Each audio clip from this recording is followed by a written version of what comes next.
Assalaamu calaykum. Waxaan rabaa inaan muuqaalkii ugu dambeeyay aan raaciyo macluumaad yar oo kooban oo ku saabsan daadashada timaha.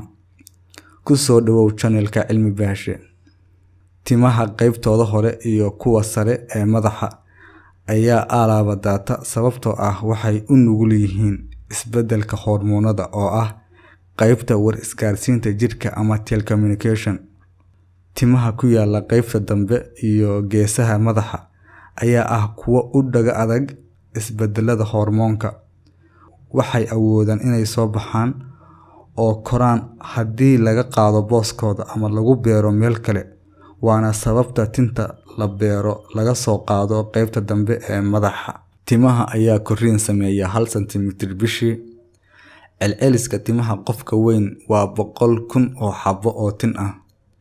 Timuhu markay soo baxayaan ooma soo baxaan hal laakiin beddelkeed waxay u soo baxaan kooxo labo ah ama 3 ama 4 looguna yeero follicular units.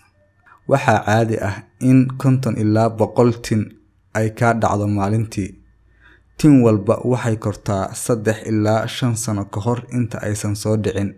66% timaha ayaa ragga daata halka 34% ay dumarku daataan. Waxaa daadashadan badanaaba keena scalp-ka ama salka hoose ee tinta oo ku dhaco xanuunka alopecia.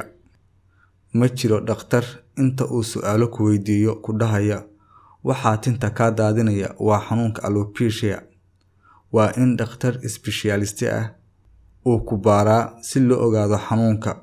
Waa sababta aan u rabin in aan sharaxaad ka sii baxsho xanuunka alopecia. Aad ayaad u mahadsantahay.